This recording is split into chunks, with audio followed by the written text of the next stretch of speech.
Professional BS programme. ఇది కేవలం degree కాదు, మీ ఫ్యూచర్ కెరీర్ కి డైరెక్ట్ గేట్వే. పూర్తి వివరాలకు వెంటనే స్క్రీన్ పై కనిపిస్తున్న నంబర్స్ కి కాల్ చేయండి.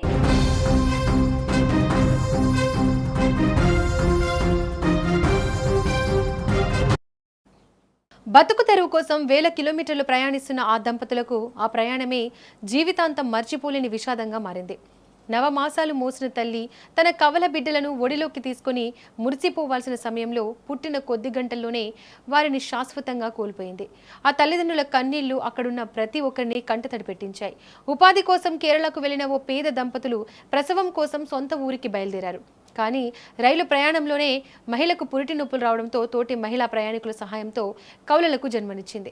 వెంటనే అధికారులు స్పందించి ఆసుపత్రికి తరలించిన ఆ ఇద్దరు నవజాత శిశువులను వైద్యులు కాపాడలేకపోయారు. అంతటితో వారి కష్టం ముగియలేదు. చేతిలో డబ్బు లేదు, సొంత ఊరు చాలా దూరం, కన్నబిడ్డల మృతదేహాలను కూడా ఇంటికి తీసుకెళ్లలేని దయనీయ పరిస్థితి. అయితే అదే సమయంలో కొందరు అపరిచితులు ఆ దంపతులకు అండగా నిలిచి చిన్నారులకు గౌరవప్రదంగా అంత్యక్రియలు నిర్వహించారు.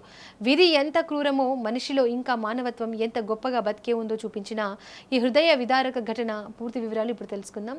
ఘటనకు సంబంధించి మరింత సమాచారాన్ని మా ప్రతినిధి మధు అందిస్తారు. మధు, చెప్పండి, ఈ సంఘటన ఎలా జరిగింది? కవల పిల్లలు ఎలా చనిపోయారు? బతుకు తెరువు కోసం వేల కిలోమీటర్లు ప్రయాణిస్తున్న ఆ దంపతులకు ఆ ప్రయాణమే జీవితాంతం మర్చిపోలేని విషాదంగా మారింది. వీరు ఉత్తరప్రదేశ్ లోని లక్నో పట్టణానికి చెందిన మహమ్మద్ ఖలీద్ ఖాన్, సలహా దంపతులు. ఉపాధి కోసం కేరళలో కొన్ని సంవత్సరాలుగా బేకరీ పనిచేస్తుందని తెలుస్తుంది.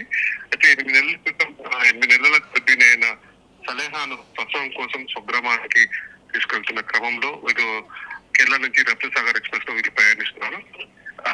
ప్రయాణిస్తున్న ఆ రైలు కూడా మహబూబాబాద్ నుంచి క్రమం దాటి నేపాల్ చుట్టుపక్కలకి చేరుకోగానే సలహాకి మాత్రం పురిటి నొప్పులు తీవ్రంగా అవడంతో మహిళా ప్రయాణికులు సాయంతో రైలులోనే సలహాకి మాత్రం ప్రసవం చేసినట్టు మనకు తెలుస్తుంది.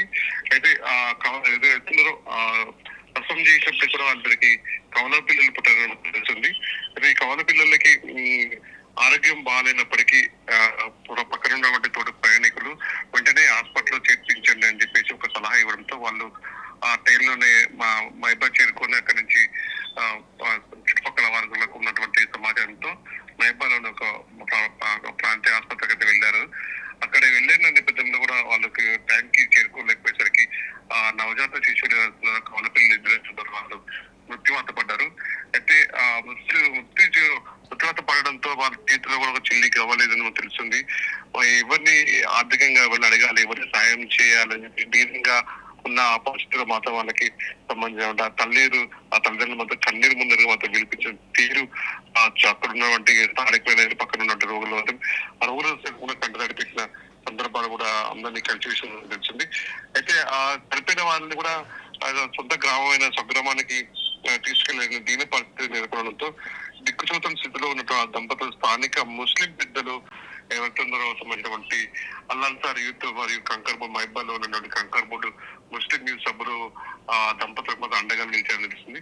ఆ ముస్లిం మత సాంప్రదాయాలకు అనుగుణంగా కూడా ఆ ఇద్దరు నవజాత శిశువులను వాళ్ళకి సంప్రదాయబద్ధంగా కూడా అంత్యక్రియలు నిర్వహించి వాళ్ళు మొత్తం మా ముస్లిం యువకులు మానవత్వాన్ని చాటుతుంది.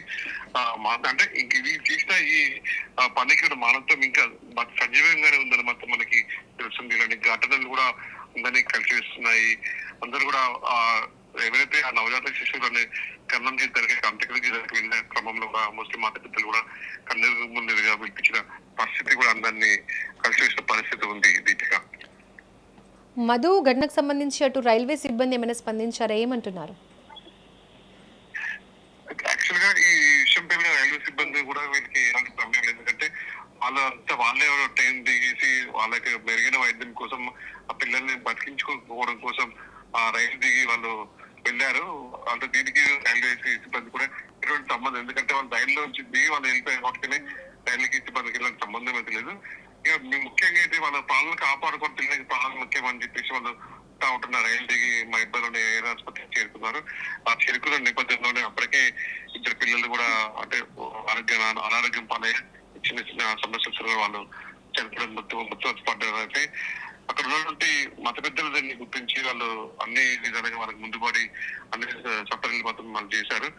ఈ విషయంపై అయితే రైలు సిబ్బంది కూడా వాళ్ళకి ఎలాంటి సంబంధం లేదని తెలుసు. ఎందుకంటే రైల్లో ఏమైనా జరిగితే వాళ్ళ టీసీ కానీ తర్వాత జేఆర్పీ పోలీసులకు కానీ ఉన్నత అధికారులు కానీ రైల్వే పోలీసులకు కానీ వాళ్ళు సమాచారం అందించాలి. అలాంటిది ఏం లేదు, కొత్తగా వాళ్ళు పిల్లల్ని ప్రాణాలతో బతికించాలని ఒక ముఖ్య ఉద్దేశంతో వాళ్ళు మహబాద్ చేసిన తర్వాత ఒకటి దిగి వాళ్ళు మహబాద్ ఆసుపత్రికి చేరుకున్నారు. Deepika. Right Madhu, thank you. Right, ఇక ఒకవైపు పుట్టిన ఆనందం ఒకవైపు అయితే మరోవైపు క్షణాల్లోనే ఇద్దరు చిన్నారులను కోల్పోయిన ఆ తల్లిదండ్రుల విషాదం ప్రతి ఒక్కరి హృదయాన్ని కలిచివేస్తుంది. అయితే అపరిచితులైన తమ వారిలా ముందుకొచ్చి ఆ కుటుంబానికి అండగా నిలిచిన స్థానిక యువకులు, ముస్లిం సంఘాలు మానవత్వానికే నిలువెత్తు నిదర్శనంగా నిలిచాయి. ఈ ఘటన విధి ఎంత క్రూరమైందో మాత్రమే కాదు, కష్టకాలంలో మనిషికి మనిషే అండ అనే గొప్ప సందేశాన్ని కూడా మరోసారి గుర్తు చేస్తోంది.